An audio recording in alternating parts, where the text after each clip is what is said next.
Sanibonani guys, igama unqobile niphathela Mazubela eNimba ngomhla ka-12 November.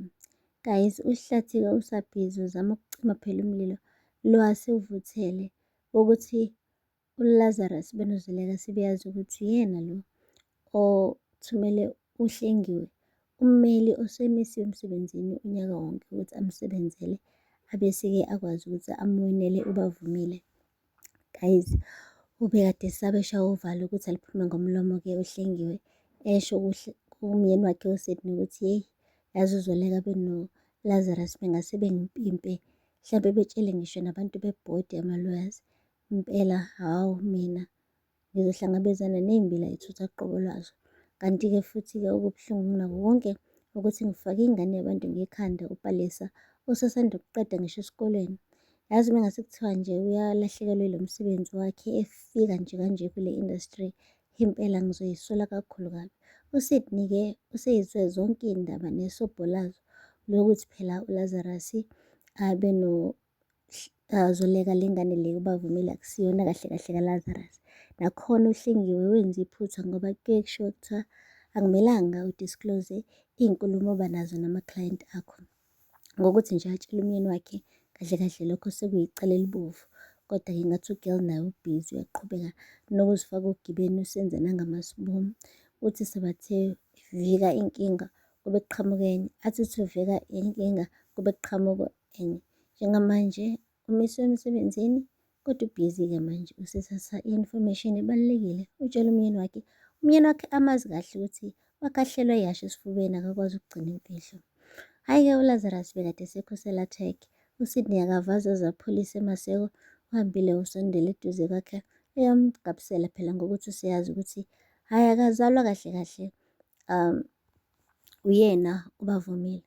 Usho kahle-ke uLazarus ukuthi lalela musa nje uthathe iy'ndaba zami ufuna ukuyisa phansi umhlaba wonke.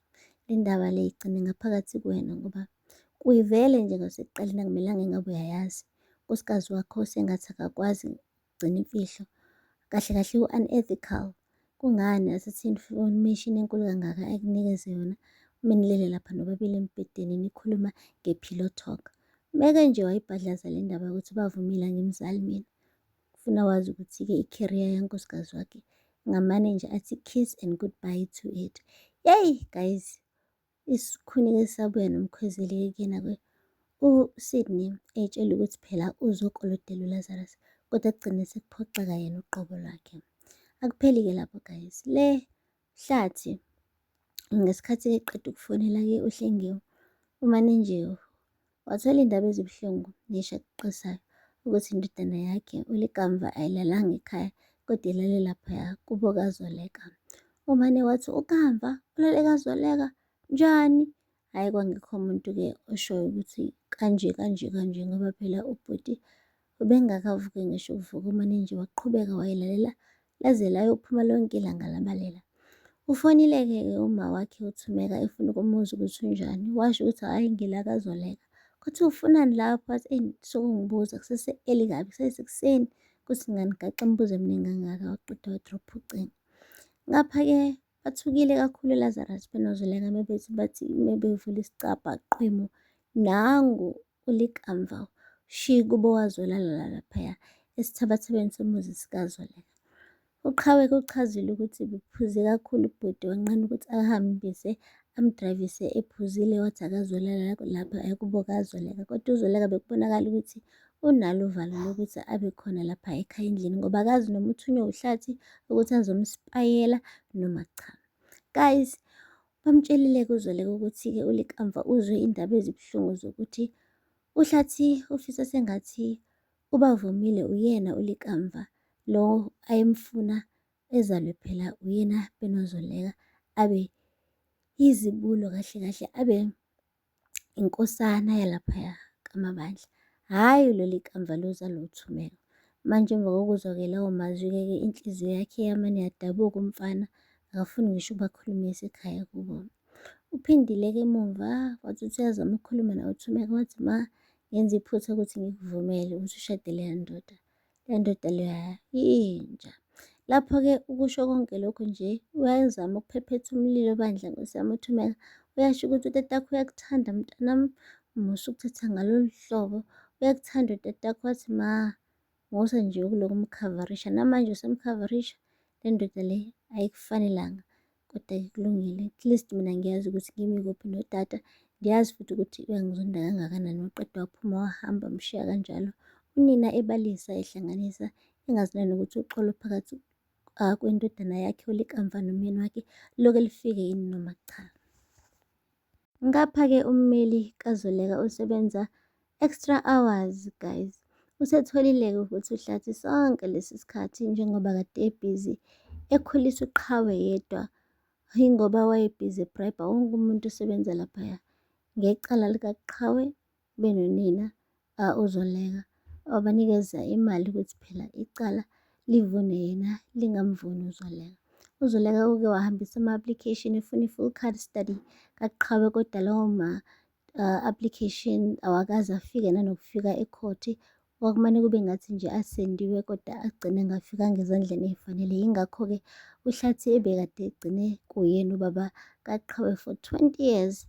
Kungazeka nanokuthi kanjani vele ngoba uma wakhe wayenemali futhi esebenza kahle.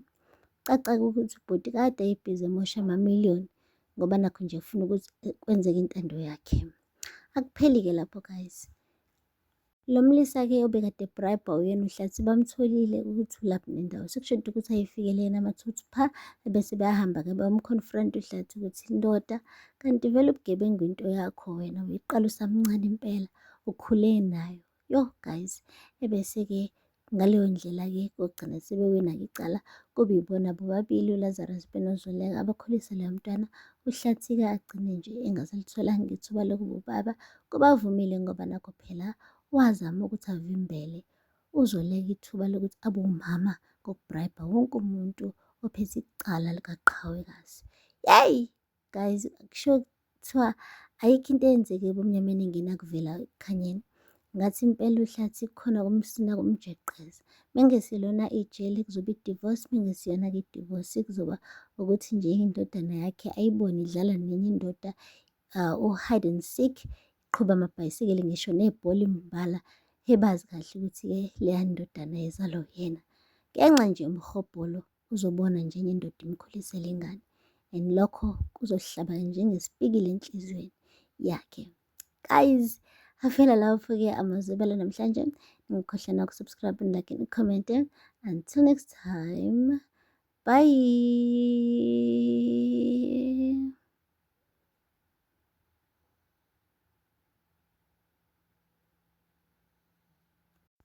Sanibonani guys, igama unqobile niphathela amazwibela eNimba ngomhla ka-12 November. Guys, uhlathi-ke usabhizi uzama ukucima phela umlilo lo asewuvuthele ukuthi uLazarus benoZoleka